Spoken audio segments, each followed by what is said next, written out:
de-Ivanishvilization or de-Ivanishvilization of Georgia.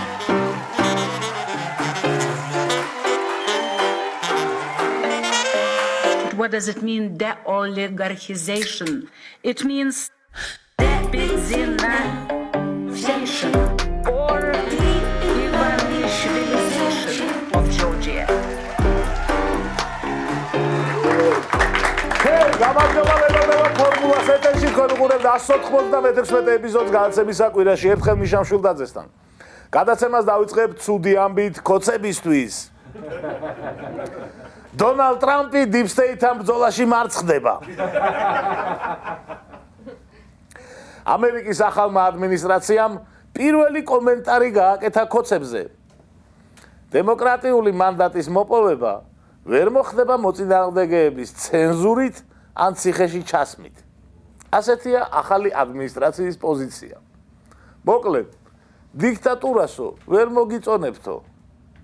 ანუ ვერ ლაგდება ტრამპთან. დალაგდებოდა ტრამპთან, იტყოდნენ ტრამპმა დაამარცხაო დიპ სტეიტიო. ვერ დალაგდა ტრამპთან, ესე იგი დიპ სტეიტმა მოუგო. ასე მარტივადაა საქმე. რავი, კალაძე გულდაწყვეტილი ჩანდა. ჩვენ ცოტა ადრე, 3 წლით ადრე დავიწყეთ დიპ სტეიტზე საუბარი. მაშინ როცა ამაზე ლაპარაკს ვერავინ ბედავდა. გულწრფელი ვიქნები. გულწრფელად გეტყვით იმის მოლოდინი გქონდა, რომ როცა ტრამპის ადმინისტრაცია მოვიდა, ამ ყველაფრისთვის საქართველოს ხელისუფლებას მადლობას ეტყოდა. კოცებს იმედი ჰქონდათ, რომ ადამიანის წამებას, არჩევნების გაყალბებას, დიქტატურის დამყარებას გაუტარებდნენ, იმიტომ რომ ამათაც ახსენეს დიპ სტეიტი.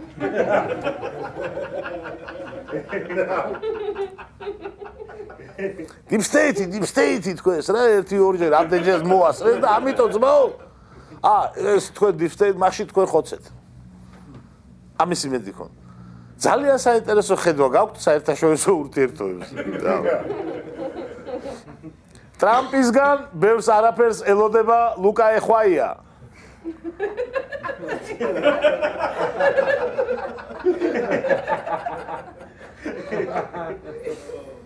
ლუკა ეხვაია ვინაა? ძალიან მაგარი თანამდებობა აქვს. მიხეილ ყაველაშვილის მრჩეველი საერთაშორისო ურთიერთობების საკითხებში. ეხვაიას მტკიცებით, კოცებში არსებობს ამერიკის შეერთებული შტატების მხრიდან მადამი კრიტიკული პოლიტიკის გაგრძელების მზაობა. მე მგონია, რომ ოცნება მართველი გუნდი, რასაც აკეთებს, ეს არ არის ის, რომ მაინც და მაინც ოპტიმისტურად და იდეალისტური მოლოდინები შეიქმნას და ფსონი გაკეთდეს ტრამპის ადმინისტრაციის პირობებში ამერიკის შეერთებულ შტატებთან ურთიერთობების შესაძლო ნორმალიზაციაზე. იმედია, ამ სიტყვებით არ ელაპარაკება ყაველაშვილს და ცოტა მარტივად ურჩევს ხოლმე რაღაცებს. ტრამპით იმედგაცრუებულნი არიან კოცთა ფილოსოფოსებიც.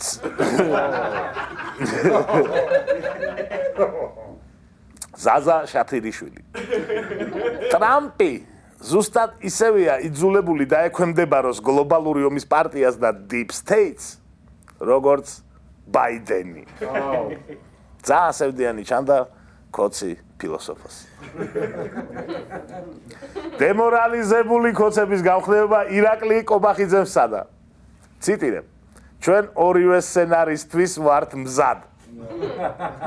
ვერც ერთი სცენარის პირობებში ვერავინ შეარყევს ქართული სახელმწიფოს სუვერენიტეტსა და დამოუკიდებლობას.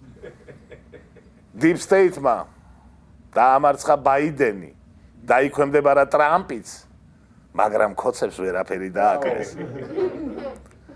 შეიძლება მოაზროვნე ადამიანს გაუჩნდეს შეკითხვა. ეს დიპ სტეიტი ისეთი მაგარი თუა, რომ ამერიკის პრეზიდენტებს თავის შუაზე ატრიალებს, რუსეთს უკრაინაში ომი დააწყებინა, ომის დასრულება უნდა ყველას და დიპ სტეიტი ომს არავის ასრულებინებს. კოცებს როგორ ვერაფერს ვერ უხერხებს. სამწუხაროდ ამ შეკითხვაზე პასუხს ვერასოდეს გავიგებთ. Deep state-ი რო არსებობდეს, ადრე თუ გვიან გავიგებდით, მაგრამ სამწუხაროდ ვერასოდეს გავიგებთ, როგორ ამარცხებდნენ ქოცები deep state-ს. Აი, ამიტოა, კაი, რაღაცების გამოგონება. Კაიგე, შენ წარმოსახვაში მოგჭამოს ნებისმიერ.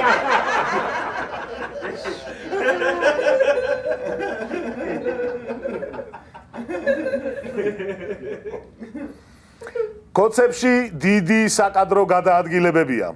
ბიძინას ნომერი 1 სანდო კაცი, სუსის უფროსი გრიგოლ ლილუაშვილი ტოვებს თანამდებობას. კოცებმა დაანონსეს, რომ ლილუაშვილი რეგიონული განვითარების მინისტრად გადავიდოდა, მაგრამ გადაიფიქრეს, ან ლილუაშვილმა თქვა უარი. გრიგოლ, ერთი რჩევა მექნება. თუ ბიძინამ აგითვალწუნა, დიდი შანსია დაგიჭირონ. და მიდი რამე ფაილები შენს გამოყარე მაგის დედაცა.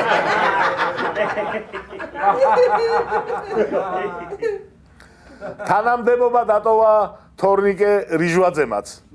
მის განცხადებაში ვკითხულობთ. მივიღე გადაწყვეტილება, ანუ ტიპმა პირველივე სიტყვაში მოგვატყუა. ამის შემდეგ აღარ გამიგზელებია განცხადების კითხვა. გადაწყვეტილება მიიღო ბიჭობა.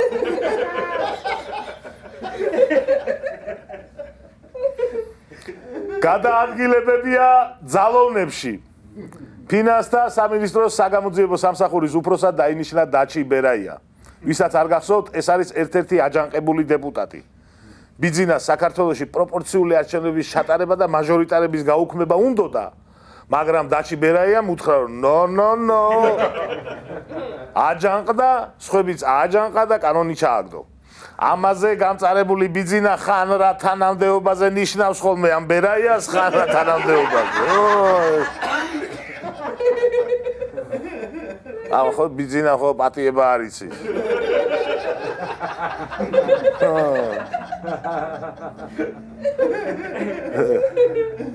რთული პერიოდია ქართულ სასამართლო სისტემაშიც. კლანის მოსამართლეები ამჯერად დიდმა ბრიტანეთმა დაასანქცირა. ლევან მურუსიძის განცხადებით, მას უკვე დაებლოკა საბანკო ბარათი. ახლა დავაკვირდეთ, რომელიმე სხვა მოსამართლეს თუ გაეზარდა ხელფასი, ზუსტად მურუსიძის ხელფასის ოდენობით, ესე იგი ლევანმა სანქციებისთვის თავის არიდების გზას მიაგნო.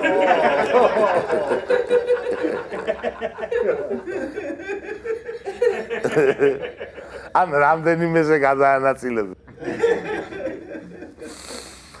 სასამართლო კლანის წევრები დიდი ბრიტანეთის გლობალური ანტიკორუფციული სანქციების ფარგლებში მოექცნენ.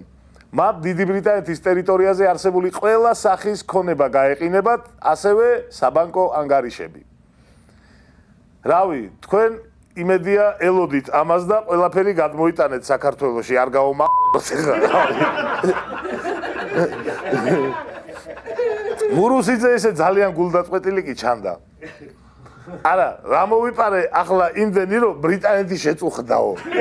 ამას ამბობ. აი რა მოვიპარე იმდენი ბრიტანეთი აი რა. ციტირებ. 30 წლის განმავლობაში თურმე დიდი ბრიტანეთი იმდენად შეწუხდა ლევან მურუსიძის კორუფციით? რა კორუფციით? საქართველოში ახლა ჩემზე მდიდარი ხალხი არ დადის, ხო?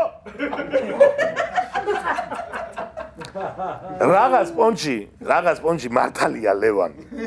მაგალითად, კალაძის კორუფციის მასშტაბებთან რა მოსატანია მურს? ლევან, შენ გული არ გაიტეხო? ყველას დაედება სანქციები. ყველას დაედება სანქციები გამდონობაში სტაჟისა და დამსახურების მიხედვით. მიხდი, ანუ კალაძე თუ 2012 წლიდან კადრულობს რაღაცებს, შეხა 2006-7-დან. გაიგე? ამიტომ შენ უფრო თან შენ ძალიან ჩანხარ. სასამართლო ისეთი თემაა. სასამართლომ უნდა დაიცვას ქვეყანა დიქტატურისგან. სასამართლომ უნდა გააკონტროლოს მთავრობა. შენი გადაწყვეტილებებით ბიძინაზე არანაკლებ დამნაშავე ხარ ქვეყანაში დიქტატურის გაფორმებაში. კალაძე თავის ხელისუფლების შტოში არის მეათე კაცი და შენ შტოში პირველი კაცი ხარ.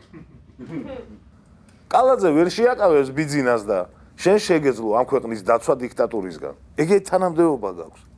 ამიტომ შენ უფრო მეტად მოგხვდება ვიდრე სხვებს, თუნდაც გაცილებით კორუმპირებულებს.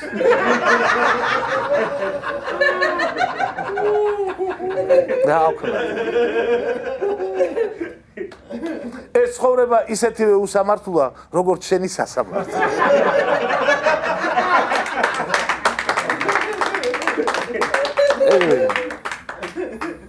სასამართლო ინსტიტუცია თვითონ არის ყველაფერი. შენ უნდა დაგვიცვა დიქტატურისგან, პოლიციისგან, სკინტლიანი რძისგან.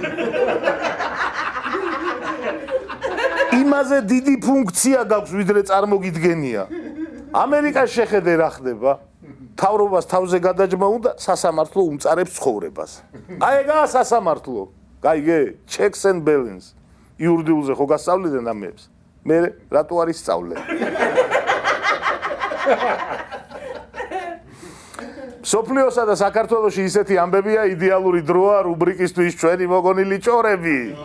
შეგახსენებთ? ნებისმიერი დამთხოვა იქნება, რავი, ჩვეულებრივი ამბავი.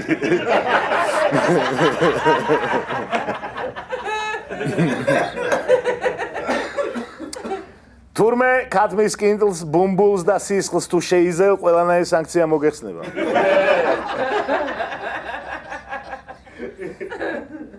თურმე თეატრულუკიანს მაგიდის ქვეშ საიდუმლო ღილაკი აქვს და ვინ ძალიან გააბრაზებს კომისიის სტომაზე ამ ღილაკის დაჭერით ჩააგდებს გველებიან ორმოში.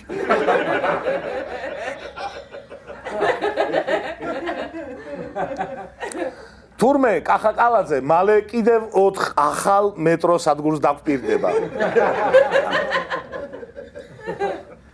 ამ 4-ს და კიდევ 4-ს. თურმე დოდო გუგეშაშვილს საქართველოს ჰიმნის შესრულება კალაშნიკოვის დაკაკანებით შეუძლია.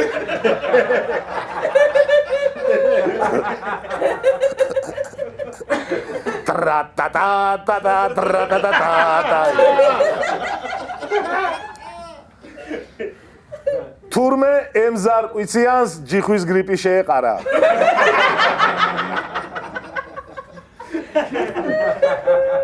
თურმე რიჟვაძე თავისთვის ფიქრობს კიდე კაი ფულის კეთება მოვასწარი, თორემ წირავდნენ ეს ბოზებიო. თურმე მამუკამ დინარაძეს დაწინაურების ბოლო იმედის გადაეწურა. არც სუსის უფროსობა, არც რეგიონული განვითარების სამინისტრო, არც აჭარის მთავრობის ხელმძღვანელობა. რამე მაგის დედა ვარ.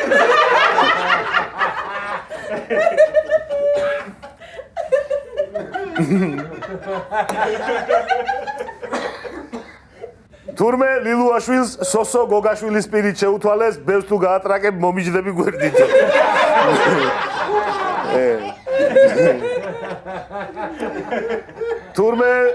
თურმე მამუკამ დინარაძემ ტემუდან შუბლის ზარღვი გამოიწერა. 20 მეტრი მეტრობით მოდის. დიდი ხარჯია, ბევრი დიდი ხარჯი. თურმე გრიგოლ ლილუაშვილს ყველა ვყავართ ნანახი ტიტველი.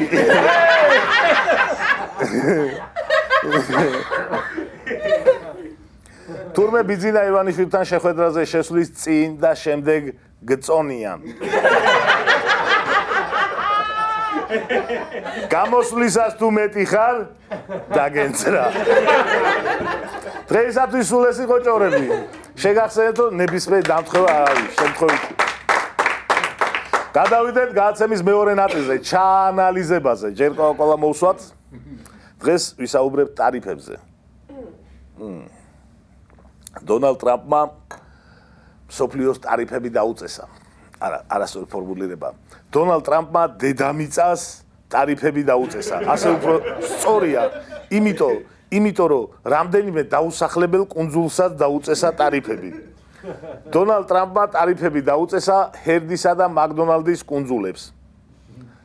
ჰერდის კუნძულზე მაგალითად ადამიანზე მეტი ვულკანია. ანუ ერთი ვულკანია ამ კუნძულზე და 0 ადამიანი არ არის. რავი. ჩემი აზრით 1-20%-იანი ტარიფები ბიზანტიასაც არ აწყენდა. კართაგენს მით უმეტეს. ჩათლახები არის. ჰერდისა და მაკდონალდის კუნძულების შესახებ სტატია ვიკიპედიაში ასე იწყება. პატარა დაუსახლებელი და უნაყოფო კუნძულები. სამაგიეროდ სხვა რამით არის ეს კუნძულები მნიშვნელოვანი.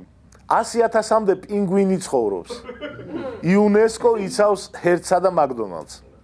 თუ გავითვალისწინებთ იმ ფაქტს, რომ პინგვინი ფრინველია, ამ კუნძულებს დიდი ეკონომიკური პოტენციალი აქვს. ვინმეს ფრინველის კინტლი თუ გჭირდებათ,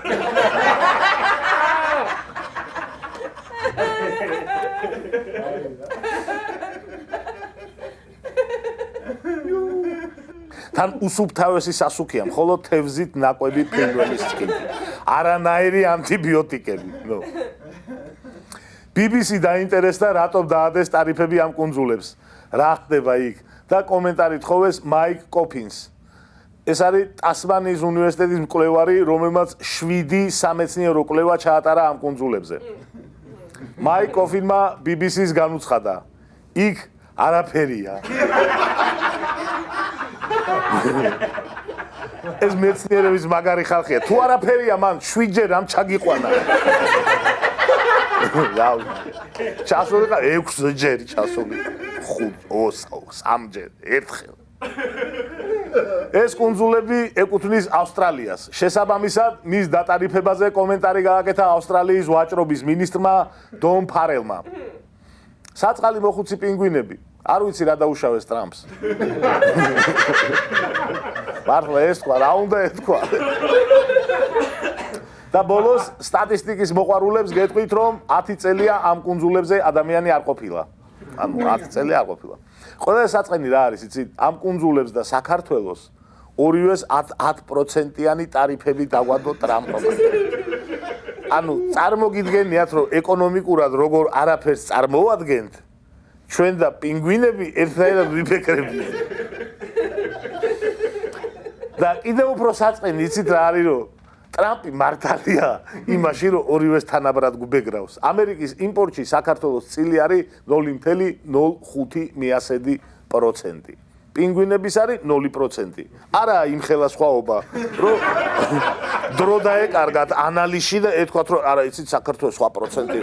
სხვა პროცენტი უნდა დავთ, პინგვინებს სხვა პროცენტი, საქართველოს სხვა. ხო, მთელი მსოფლიოს ყურადღება, რა თქმა უნდა, ჩინეთისა და ევროკავშირის მიმართ იყო. რამდენი იქნებოდა ტარიფები მათთვის. ტრამპმა ჩინეთს ზემოდან 34% ევრო და ისა პროცენტი ტარიფი დაადო და ევროკავშირს 20%. ახლა მნიშვნელოვანია, როგორი იქნება ევროკავშირის და ჩინეთის პასუხები. თუ საპასუხო ტარიფები იქნება, დიდი შანსია ეს გადაიზარდოს სავაჭრო ომში, რომელიც მთელ მსოფლიოს შეეხება ძალიან მწარედ. ჩინეთმა სარკისებური ტარიფებით უპასუხა და ანალოგიურად 34%-იანი ტარიფი დაადო ამერიკას. პასუხით იმუქრება ევროკავშირიც.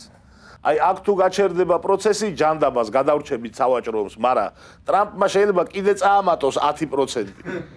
მერე ჩინეთი წაამატებს 10%-ს, მერე ტრამპი კიდე წაამატებს რაღაცას, იგივეთი უპასუხებენ და ასე გაგრძელდება უსასრულოდ.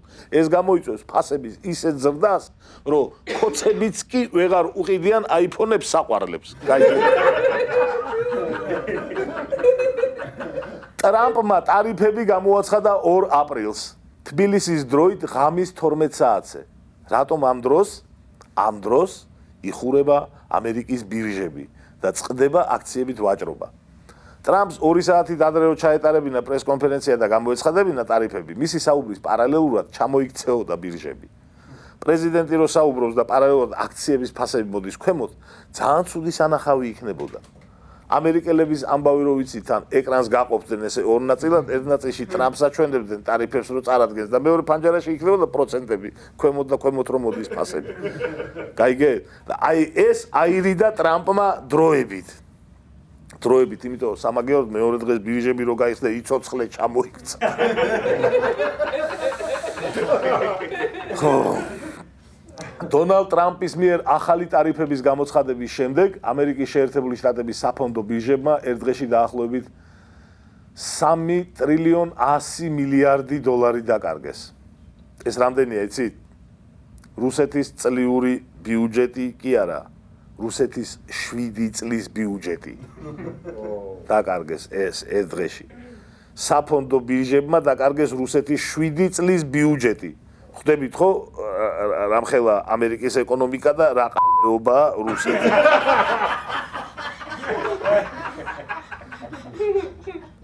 ეს იყო ყველაზე დიდი ერთდღიანი ვარდნა 2020 წლის პანდემიის შემდეგ.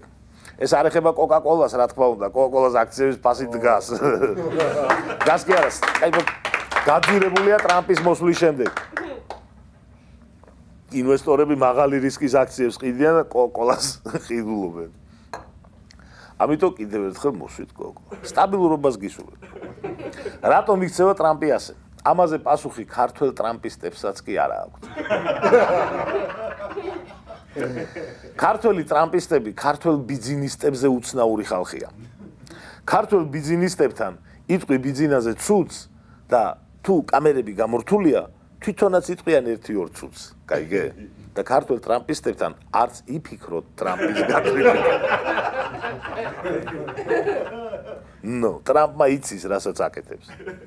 და მაინც რა უნდა ტრამპს? ამერიკის ნაციონალური ვალი არის 36 ტრილიონი დოლარი. ანუ ამერიკას აქვს ვალი 36 ტრილიონი. ეს ვალი ყოველწლიურად იზრდება. ანუ ხარჯავენ იმაზე მეტს, ვიდრე აქვთ. ეს ვალი წელსაც გაიზრდება. ამერიკის ბიუჯეტის შემოსავლების ნაწილი იქნება 5 ტრილიონ 200 მილიარდი და ხარჯავენ 7 ტრილიონამდე. დეფიციტი იქნება სადღაც 1.8 ტრილიონი. ანუ რუსეთის 4.5 წლის ბიუჯეტი დაემატება ვალად და ასე გაგრძელდება მომავალშიც. ყოველ წელს 4-5 რუსეთის ბიუჯეტი დაედება ვალად. თუ რამეს არ მოიმოქმედებენ. ეხლა რა უნდა მოიმოქმედონ? ა. შეამცირონ ხარჯები, ბ. იშოვონ მეტი ფული. აი ეგ არის ორი ვარიანტი. ხარჯებს ამცირებენ, აბა მართლა იმიტომ კი არ წყვეტენ ყველაფრის დაფინანსებას, რომ გეებს ებრძვიან. ანუ ძალიან დიდი ვალი აქვს და ხარჯები უნდა შემცირდეს. ხარჯებს ამცირებენ. მაგრამ ეს არ არის საკმარისი. 2 ტრილიონს ვერ შეამცირებენ ისე, რომ სოციალურ ხარჯებს და ჯარს არ შეეხო. ამათ დაფინანსებას კიდე ხელს ვერ მოკიდებ. ძალიან წამგებიანია პოლიტიკურად. ამიტომ მეტი ფულია საშუალებელი. ანუ მეტი გადასახადები უნდა აიკრიფოს. აქ ორი ვარიანტია. დაბეგრო მდიდრები, მასკი, ბეზოსი, ცუკერბერგი და მათი ძმები, ან დაბეგრო საშუალო ფენა. ტრამპმა და მასკმა ბევრი იფიქრეს და გადაწყვიტეს, რომ მილიარდერების დაბეგვრას ჯობს, რომ ღარიბები დაბეგრონ.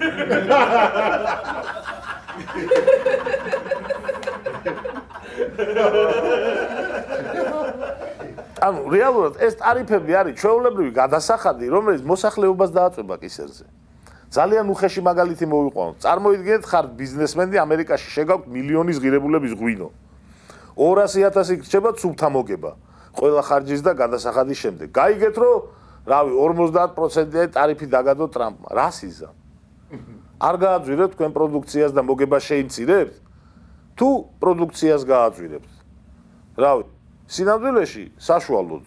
ნაწილობრივ მოგებას მოვიკლებთ, ნაწილობრივ პროდუქციას გავაძვირებთ. ყველანი. ამიტომ გაძვირდება პროდუქცია და ხალხი გადაიხდის უფრო მეტს. ეს ტარიფები ტვირთად დააწვება მოსახლეობას, მყიდველს. უფრო გასაგები მაგალითი რომ მოვიყვანოთ. ქოცებმა სიგარეტზე აქციზის გადასახადი რომ გაზარდეს. რა მოხდა? სიგარეტის შემომტანება დაიკლეს მოგება? თუ სიგარეტი გაძვირდა? სიგარეტი გაძვირდა და ვიხდით, რავი, 8-9-10 ლარს კოლოფში. იგივე მოხდება ამერიკაშიც. ჩინეთიდან შეტანილ პლასმასის ხ**ობას თუ ყიდულობდნენ დოლარად, მომავალში იყიდიან $1.50. მე ამაზე ამერიკელები არ გაბრაზდებიან? რავი, ჩვენ რო ყველაფერი გაგვიძვირდა, გავბრაზდით თავრობაზე? იქაც გაბრაზდებიან ალბათ ჩინეთზე, დიპსტეიტზე, გეებზე, ვიღაცები მიხვდებიან რომ თავრობის ბრალია. რამდენად ბევრი მიხვდება. აი ეგ გამოჩნდება შემდეგ არჩევნებზე. ამერიკელებს ერთი ბრწყინვალე თვისება აქვთ. სუცულიან ხელისუფლებებს. ანუ არ აქვს მნიშვნელობა, კარგი მთავრობა იყო, ცუდი, საშუალო, სუცულიან. ამიტომ ყველა რთული სიტუაციიდან გამოდიან. დარწმუნებული ვარ, ამ სიტუაციიდანაც გამოვლენ. იმიტომ რომ თავარ ამას ხვდებიან. არავინ უნდა დატოვო ხელისუფლებაში დიდხანს. სულ უნდა ცვალო. ამას თუ აკეთებ, გრძელვადიან პერსპექტივაში ყველაფერი კარგად იქნება. პერიოდულად იქნება რთული პერიოდები, მაგრამ long term-ში ყველაფერი ლაგდება. 3-4 წელი იქნება რთული მსოფლიოსთვის. ჩვენთვის ჩვენთვის რავი, სურთული პერიოდი არა. ჩვენთვის არაფერი ისეთი არ იქნება, რაც არ გვინახავს და არ ვიცით, რა. მაგრამ მაინც იმედი დავიტოვოთ, რომ სოფლიო სავაჭრო ომში არ გადაიზრდება ეს ყველაფერი. სავაჭრო ომში გამარჯვებული არ არსებობს. ვიღაც დაზიანდება, ვიღაც უფრო მეტად დაზიანდება, ვიღაცა დაენძრევა. კარგად არავინ არ იქნება. ჩვენ რა ვქნათ ჩვენ? ახალი კანონები ვინც წაიკითხეთ, აღმოაჩენდით, რომ არჩევნები აღარ არსებობს. მოგების თეორიული შანსიც აღარ არსებობს. ადრე არჩევნები რო ყალბდებოდა, ამ გაყალბების მტკიცებულებების მოპოვების შანსი გქონდა და ახლა ეგეც აკრძალეს. ანუ არჩევნებს რო გააყალბებენ, დაკვირვების უფლებაც აღარ გვაქვს. ამიტომ არჩევნების გარეშე უნდა გავაჯბეინოთ ამათ, რავი, ხო და როგორ? მოდი გვეცადა გაფიცვა. ოღონდ მართლა გაფიცვა. არა მარტივი, რთული დასაორგანიზებელია, მტკივნეულია, მაგრამ რავი, დიქტატურაში ცხოვრება უფრო მტკივნეული არ არის, ციხეში ჯდომა უფრო რთული არ არის. მინდა აქედან მივესალმო და მოვიკითხო ყველა პოლიტპატიმარი. ხო. მადლობა ბრძოლისთვის, თავდადებისთვის და ერთი წამით არ იფიქროთ, რომ ვინმეს დაავიწყდით. გამძლეობა და გამარჯვება. სულ ესაა, რაც დღეისთვის მინდოდა მოგეთ. შევხვდებით მომავალ შაბათს ფორმულაზე.